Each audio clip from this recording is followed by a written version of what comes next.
Came across a BBC report today, which I think is quite concerning because it points to a certain, I feel, dictatorial trajectory that some principals in this country take when it comes to the sort of powers that they have and the sort of approach they take to purportedly student well-being, but in my view is overreach. Um, Now, before I get into this, I'll read out the report, but I just want to make a few disclaimers. I'm very, very critical of the principal in this case, and I'll explain why. But I don't come at this from a point of total lack of empathy or understanding for the pressure that schools are under. And I've long said that, there needs to be discipline in schools, right? Um, I think one reason we have a big problem with young offenders in this country is because teachers have had their hands tied too much. That's part of it. There's many other factors, but that is part of it. Um, so in no way am I sort of divorced from the reality regarding the need for discipline in that sense. But I think this goes too far, and I think it's a very bad way of thinking. I think there's hints of misogyny in it as well. So I'm going to just read out the report and elaborate a bit more on my stance. Period pain proof required for school sick days. The report's by Kate Moser Andon. It's a BBC report from the 7th of October. Parents have reacted angrily to a school's policy of refusing to authorise sick days related to period pain unless parents provided related medical information. Neil Wade Academy in March, Cambridgeshire, also said it was no longer accepting explanations such as unwell, poorly, or ill for it to authorise student absences. Some parents criticised the move on social media, with one mother saying that her endometriosis, hope I'm pronouncing that right, a condition that often causes painful periods, was only diagnosed in her 40s. Graham Horn, the principal of Neil Wade Academy, said the school prioritised student well-being, but added that regular attendance was crucial for academic success. A recent email from Neil Wade Academy to parents seen by the BBC said, from immediate effect, we will not be accepting terms such as unwell, poorly, ill, or similar as explanations relating to student absence. Communications made using these and similar terms will be recorded as unauthorised. The school published a list of reasons given by parents that it would record an unauthorised absence. Ill, unwell, poorly, period pains unless we have medical information relating, has a cold, and similar. Under national rules, schools are required to consider fining parents if a child has missed 10 or more sessions or 5 days for unauthorised reasons. The fine is normally £80 if paid within 21 days or £160 if paid within 28 days. A parent who anonymously posted the email on social media said, if they ill, they ill, sick, adding, you do not own my child. Another parent, Emmy, said, if need be, I will continue to keep my daughter off.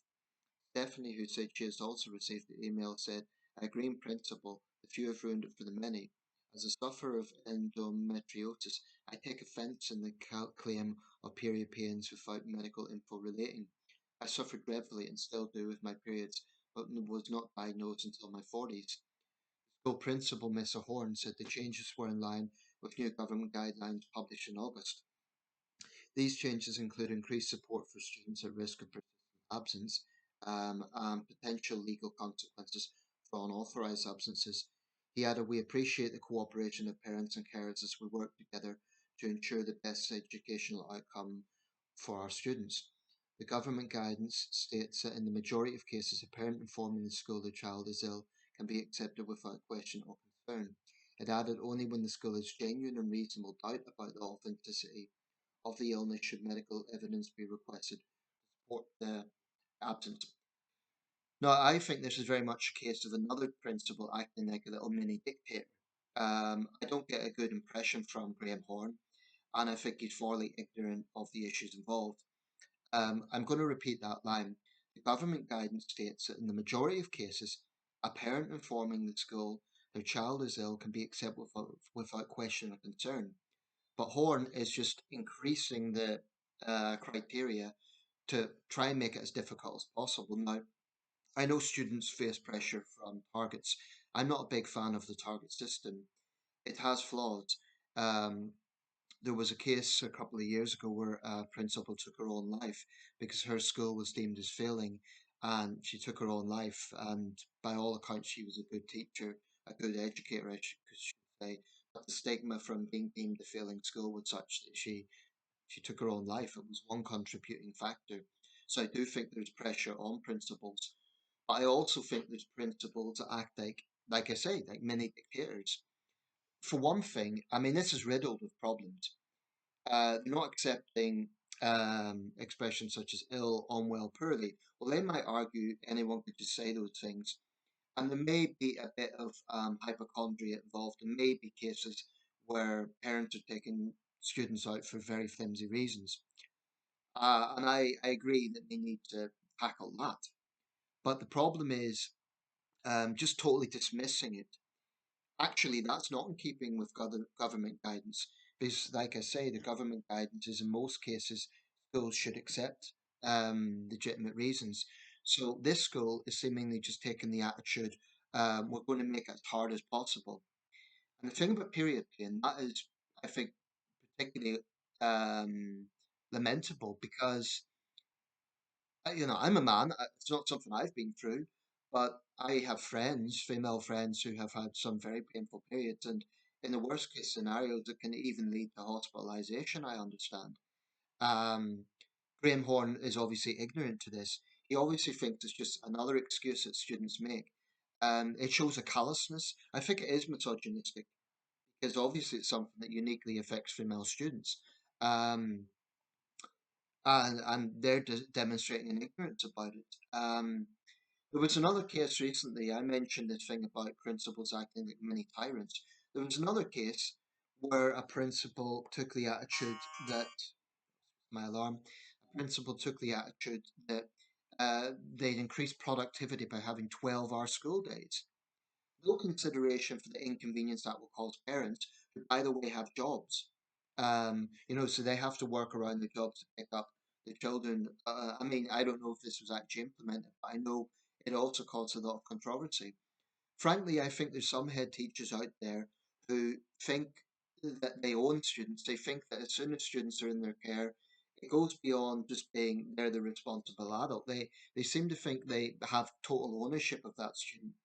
Um, I think it's a regressive attitude, and I think there should be pushback against this principle. It's his decision. He can say, "Oh, we're just following government guidelines," but the government guidelines are not that stringent. Again, I repeat, the guidance states that in the majority of cases, a parent informing the school their child is ill can be accepted without question or concern. Um, It added only where the school has genuine and reasonable doubt about the authenticity of the illness should medical evidence be requested to support the absence. But what Graham Horne is doing is just taking a sweeping thing of saying, "Oh, we're not going to believe anyone."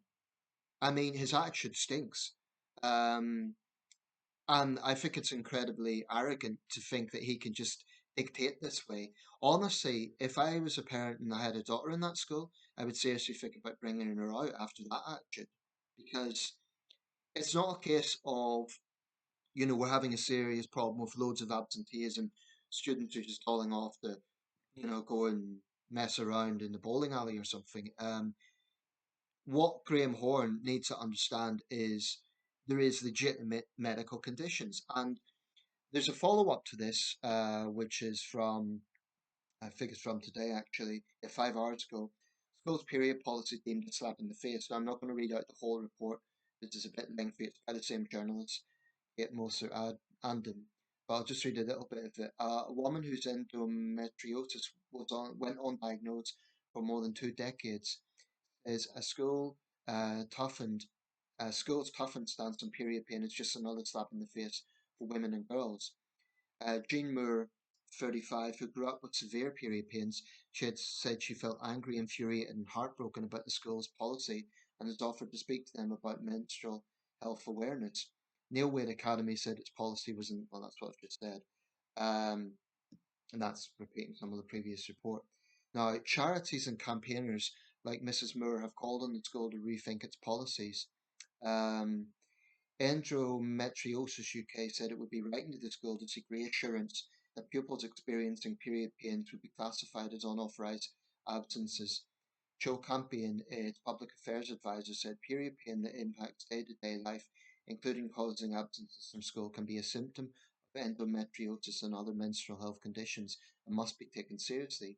The support group National Endometriosis Survivors has called for the school to reconsider its policy, as well as the charity Bloody Good Period, which said education is important, but so is the student's right to manage their period health without stigma or scrutiny. And that's another problem with his position. What proof does he expect exactly? I mean, does he not understand that in the real world, it isn't that easy to just go and get a GP's there? There's waiting lists. GPs are under pressure themselves. I think this is an example of a head teacher living in a bubble and not living in the real world. I mean, I'm a man and I feel angry about it because I just think it's callous. And someone sarcastically said, are girls going to be expected to show the tampons? Teenage girls. I don't think that literally will mean that, but what evidence does he expect? Um, I hope there is pushback, and I hope he shows a little bit of humility and accepts they went too far with this. Now, the thing about, I think that's particularly awful, their stance on period pain. Um, the thing about, we're going to disregard parents saying their children are poorly or ill. Um, I can understand to some extent, like that can be a bit vague. Maybe they need to say a bit more than that. Um, but my issue with this head teacher is he's taking a sweeping attitude to it. And incidentally, just as a matter of disclaimer, I emailed the school and told them what I thought of it. I said I thought it was misogynistic and abhorrent that they're taking this policy, and I hope the head teacher has some retrospect and changes the policy. Um, it's disgraceful. Now, the caveat, of course, is the flip side, and not the flip side to this school in this case, but there is a discipline problem in this country. I've said, at the start of the video, I think one reason young offenders are running wild is because of lack of discipline, and I think that teachers need to be empowered to instill discipline. I absolutely go with that. And, teachers face violence, teachers face some very real problems in British schools. So I'm not detached from reality in that. I also think some parents are a bit sort of entitled, and they kind of think, oh, my child, that we can do what we want, and they'll take them out of school for holidays and stuff. Um, but I think there is a problem here where principals, particularly, no, I'm not talking about teachers, I mean specifically head teachers, principals, they do live in a bit of a bubble because they're not factoring in the effect it has on parents. When they make these nonsense sweeping policies like, oh, we're going to impose 12-hour days. I come from a teaching background and I know that students lose concentration after a short period, never mind 12 hours. When I was teaching in China, students had long school days. It could be over 10 hours in some cases. And I know that that put a lot of pressure on them. And a lot of my Chinese colleagues said that they were critical of the situation. And even the Chinese Education Ministry, which is pretty stubborn, even they acknowledged it wasn't ideal and maybe they would reconsider this. I came across reports suggesting that they were going to do that.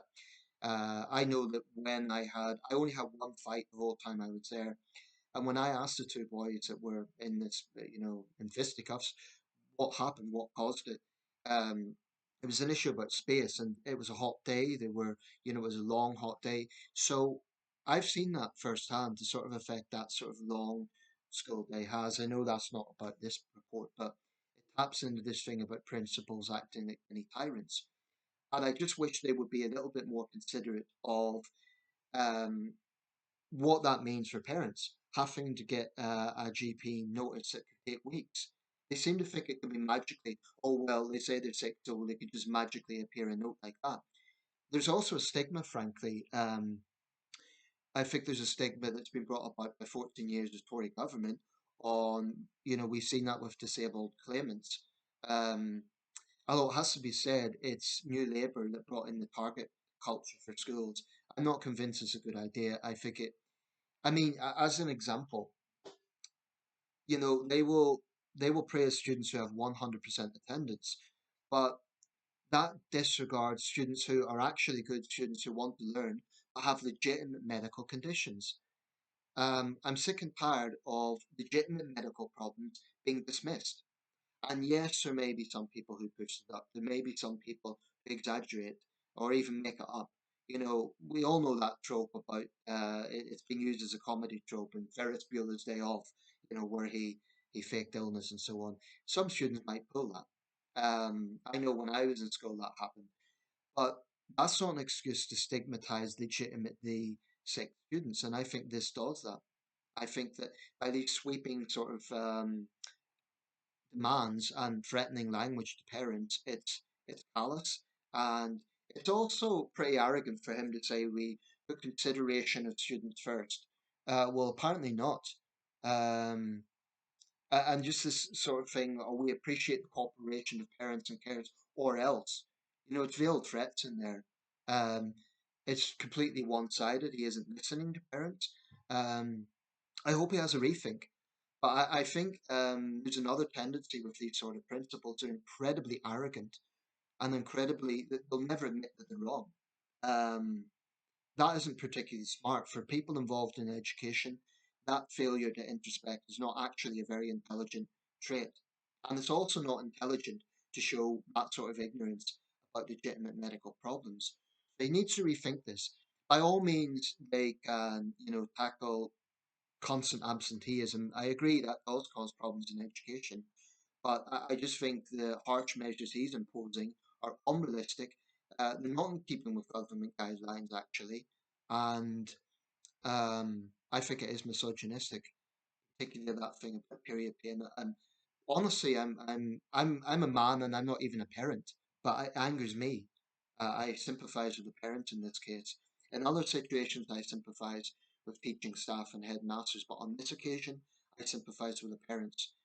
And I just wish these little mini tyrant principles, and we have a few of them in this country, would get themselves into the real world and understand that these sort of sweeping demands that they're making of parents just aren't realistic or reasonable.